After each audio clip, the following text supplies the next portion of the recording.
درنو زده کوونکو السلام علیکم ورحمت الله وبرکاته. په دې هیله چې راته روغ جوړ او خوشحاله وئ. ګرانو زده کوونکو مصطفی حقمل بیا له تاسو سره یم، ستاسو د پښتو ښوونکی. په دې هیله چې تاسو خپل کتابونه، کتابچې، قلمونه، پنسلونه له ځان سره ولرئ. سمه ده او خپل درس به انشاءالله وایو. مخکې له دې چې نوی په درس پیل وکړم، لومړی راځم له تاسو څخه پوښتم چې په تېر درس کې موږ څه ولوستل او تېر درس مو د څه په اړه و؟ آفرین، زموږ تاسو تېر درس چې و حمد و. په هغې مو د خدای جل جلاله د قدرتونو، د هغو د صفتونو په اړه ډېر څه ولوستل. یو خوږ نظم چې خوشحال خان خټک لیکلی و ولوستلو که نه. وایي چې زه مدد غواړم له تا نه ای یوه خدای احده، که مدد دې را سره وي چار به نه شي زما بده. زه عاجز مرید ستا یم، تا به ستایم ستا په فضل، ستا ثنا صفت به وایم څو زه توان لرم بې حده. که نه همدغسې یو شعر و راغلی و. وروسته له هغې څخه بله پوښتنه دا ده چې موږ تاسو باید د حمد و نعت په فرق باندې پوه شو. خو له هغې مخکې هغه لغتونه چې ما تاسو درکړي وو یاد کړي مو دي؟ آفرین، ډېر ښه. زه پوښتنه کوم مدد څه معنا؟ آفرین، مدد مرسته، کمک. ډېر ښه. بله پوښتنه کوم چې مرید څه معنا؟ ووایه ورته. آفرین، غلام. ډېر ښه. بله پوښتنه درنه کومه چې ستایم څه معنا؟ آفرین، ډېر ښه، ستاینه کومه. بل لغت راغلی مثال شامت څه معنا؟ آفرین، بدبختی. ډېر ښه. تاسو ټول لغتونه یاد کړي، جملې مو ورته جوړې کړي او هغه درس مو په خپلو کتابچو کې لیکلی دی. آفرین درنو زده کوونکو. زموږ تاسو نننی لوست چې دی دوهم لوست دی د کتاب دریم مخ د حضرت رسول اکرم صلی الله علیه وسلم له معاذ بن جبل سره سوال جواب دی چې حضرت معاذ رضی الله عنه څه رقم پوښتنه کړې، پیغمبر صلی څه رقم ځواب ورکړی دی، هدف یې څه دی. صحیح ده. ګورئ موږ تاسو یو شی باید ووایو، لکه تېره برخه کې ما درته وویل تېره درس کې چې موږ تاسو هر نیک کار کوو په بسم الله الرحمن الرحیم ویلو سره یې کوو. صحیح ده. ځکه چې هغه له برکتونو او نیکمرغیو څخه ډک شي. صحیح ده. آفرین، ښه. وروسته له هغې څخه بله خبر ده چې موږ تاسو کله د حضرت پیغمبر صلی الله علیه وسلم نوم اورو، صحیح ده، وقتی که نام حضرت پیغمبر صلی الله علیه وسلم میشنویم باید چی بگوییم؟ صلی الله علیه وسلم. یعنی موږ تاسو باید صلی الله علیه وسلم ووایو، ځکه هغه څه چې موږ تاسو ته، یعنی موږ تاسو د جاهلیت له دورې څخه اخیستلي یو، موږ تاسو یې له تیارو څخه اخیستلي یو، موږ تاسو ته یې لارښوونې کړي دي، موږ تاسو ته یې داسې لارښودلی چې هغه زموږ تاسو د کامیابۍ او بریالیتوب لار ده. هغه څوک دي؟ هغه حضرت پیغمبر صلی الله علیه وسلم او هغه اسلام او د حضرت پیغمبر صلی الله علیه وسلم لار ده. سمه ده. آفرین. یوه خبره بل درته وکړم چې ګورئ موږ دوې کلمې لرو، یو حمد دی، مثال زه درته وایم حمد دی، بل چې دی نعت دی. نعت صحیح دی. اوس زه تاسو ته وایم حمد خو مو تعریف کړو په هغه ورځ باندې چې په لغت کې ثنا او صفت ته وایي او په اصطلاح کې هغه وینا ده چې د الله جل د ذات نومونو، قدرتونو او صفتونو پرله پسې ستاینه شوي، مسلسل ستاینه چې شوي، صفت شوی وي، حمد بلل کېږي. سمه ده. آفرین. بل چې دی نعت دی. نعت څه ته وایي؟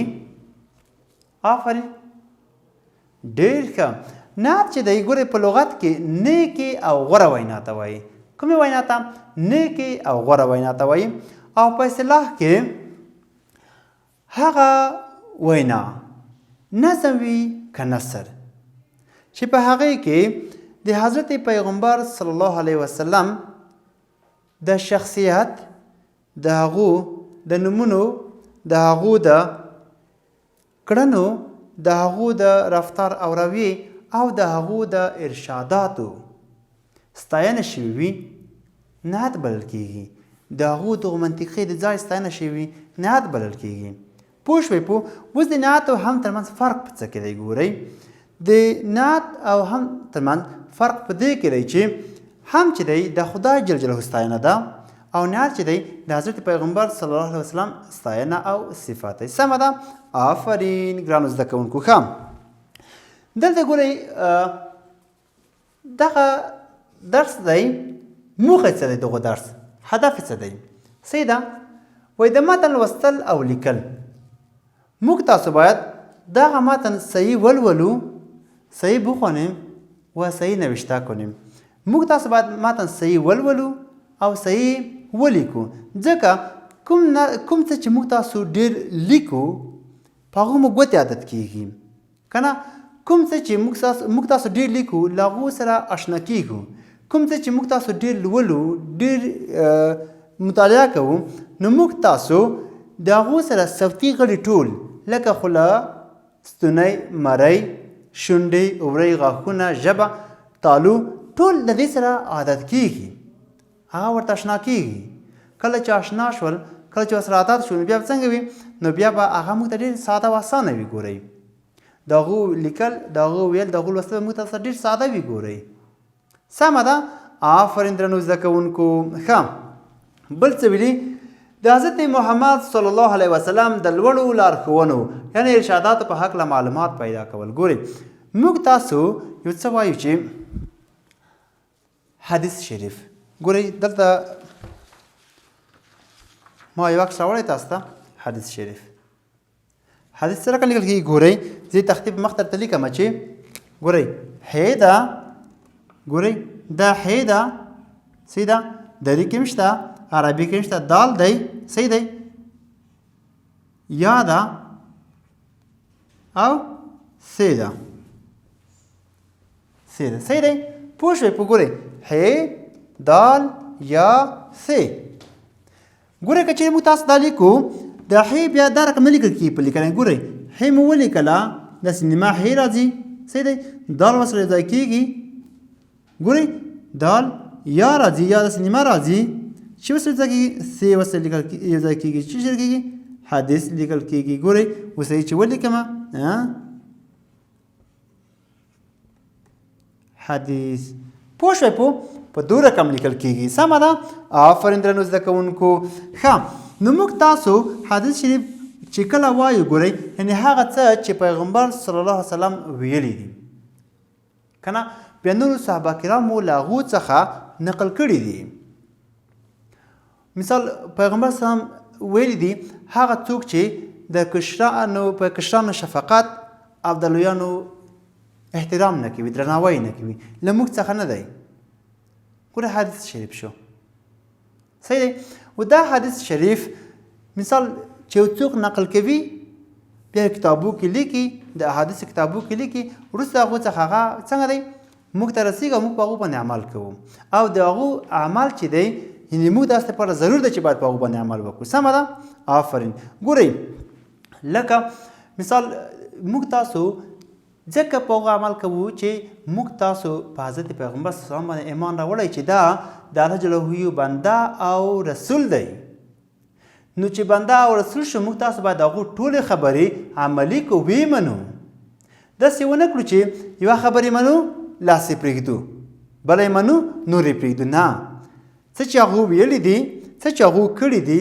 څه چې هغو عملي کړي دي باید هغه وکړو ګورئ ځکه هغه خو زموږ تاسو لارښود دی که نه حضرت پیغمبر صلی الله علیه وسلم د چا زوی دی آفرین د عبدالله زوی دی ډېر ښه مور بیبي آمینه نومېدله نیکه یې عبدالمطلب نومېدو سمه ده دا خو تاسو په نورو صنفو کې لوستي ګورئ چې مخکې له دې چې پیغمبر صلی الله علیه وسلم پیدا شي تولد شي 2 میاشتې مخکې د هغو څخه یې پلار وفات کېږي په 6 کلنۍ کې مور وفات کېږي په 8 کلنۍ کې نیکه وفات کېږي ګوره پیغمبر صلی الله علیه وسلم دومره سختۍ لیدلې دي ګورئ بیا وروسته هغونه سرپرستي یا پالنه او روزنه چې ده بیا چا ته د غاړې کېږي تره ته یې ابو طالب ته د حضرت علي رضی الله عنه پلار ته سمه ده له هغې څخه وروسته ګورئ په 15 کلنۍ کې لومړی واده کوي صحیح دی په 40 کلنۍ کې وحی ورباندې راځي یعنې په پیغمبرۍ باندې مبعوث کېږي صحیح ده او په 43 کلنۍ باندې له نړۍ څخه سترګې پټوي ګورئ هغه څوک چې مخکې دی پیدا شي پلار له نړۍ سترګې پټې کړي دی ماشوم دی 6 کلن ماشوم دی چې مور یې وفات شوې ده. 8 کلن ماشوم دی چې نیکه چې د سرپرستي کوله وفات شوی دی. صحیح ده. ورور نه لري، خور نه لري، یعنی بېڅوکه و خو مګم اوس وخت کې له ټول نه چې ډېر خپلوان دوستان لري حضرت پیغمبر صلی الله علیه وسلم دی. ځکه چې تر اوسه پورې 1400 کاله مخکې لا تر اوسه پورې څومره کسان چې مسلمانان دي د امتیان دي، د لار تعقیبوي، د کړنې کوي. ځکه موږ تاسو په هغو ایمان راوړی باید هغو کړنې وکړو. موږ تاسو په هغو ایمان راوړی باید د هغوی لار نه څنګه وکړو؟ دفاع وکړو. هغه څوک چې د حضرت پیغمبر صلی الله علیه وسلم لار نه تعقیبوي هغو ته باید لارښوونه وکړو چې د هغو لار تعقیب کړي. د هغو په سنت باندې باید عمل وکړي. ګورئ سمه ده. ځکه هغه څوک دی چې د هغو هره خبره زموږ لپاره د کاڼي کرښه ده. هره خبره یې موږ تاسو ته له حکمت نه ډکه ده. هره خبره یې موږ تاسو ته داسې خبر ده لکه د موږ تاسو د ژوند لپاره تر ټولو ډېره مهمه خبر چې ده د هغو هره وینا د موږ تاسو لپاره همدومره عملي ده. ګورئ ځکه چې د هغو هر څه چې دي زموږ د ژوند لپاره صحیح ده، له خوبه رانیولې تر خوب پورې، له پیدایښت رانیولې تر مرګ پورې، که نه له ځان رانیولې بیرته تر ځان پورې. یعنې ځان، ورور، خور، مور، پلار، ورونه، همسایه، خپلوان، دوستان، یعنې ټولو ته یې یو ډول اصول ټاکلي دي. ګورئ هغه اصول چې حضرت پیغمبر صلی الله علیه وسلم موږ ته ټاکلي دي موږ تاسو باید په هغو عمل وکړو. ګورئ موږ تاسو باید په هغو باندې ګورئ یعنې هغه عملي کړو. ځکه چې هغه داسې څه نه دي چې موږ تاسو ته په زیان وي. موږ تاسو ته هم د دنیا لپاره هم د آخرت لپاره ګټور دي. صحیح ده. آفرین.